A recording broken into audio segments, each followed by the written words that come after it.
The sky had forgotten how to weep. For months the earth had cracked under a pitiless sun. Fields around Samaria lay brittle and grey. Wells sank low each week. Farmers scanned the horizon for clouds that would not form.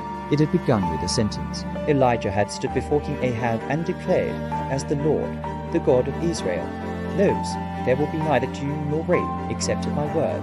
Then he had walked away. Boldness is easier in a throne room than in the silence that follows. The Lord's instruction came quickly afterward. "Leave here, turn eastward, hide by the Cherith ravine, east of the Jordan. You will drink from the brook, and I have directed the ravens to supply you with food there." Ravens, unclean birds, scavengers. Elijah did not argue. He travelled alone, sandals kicking up dust, cloak heavy against his shoulders. The land seemed to shrink beneath drought. Colours leached from hills once green. By the time he reached the ravine, the brook still trickled, thin but faithful. He drank deeply. The first morning, he woke to hunger. He had brought little with him. The drought would not spare him simply because he had announced it. He listened to the wind move through dry reeds. Then he heard wings. Two dark shapes descended, silhouettes against a bleached sky. They landed on a rock not far from where he sat. Ravens. One dropped a piece of bread, the other meat. They did not linger. Elijah stared at the food, half expecting it to vanish like a mirage. It did not. He ate slowly, tasting more than grain and flesh. Provision. That evening, they returned. Bread, meat. No explanation, no delay.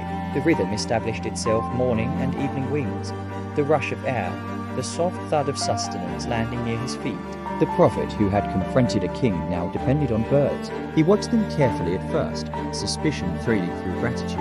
Ravens were not known for charity. They fought over scraps, scavenged from the dead.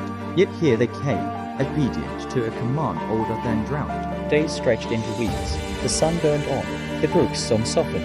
Its edges crept inward, exposing stones slick with memory of better days. Elijah felt the irony press against him.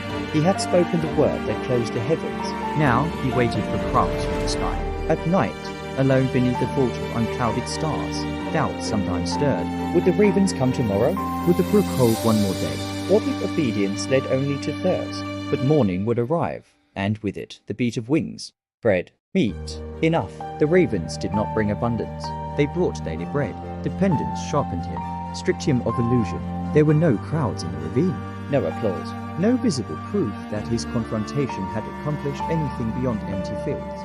Only a dwindling stream and black-feathered messengers.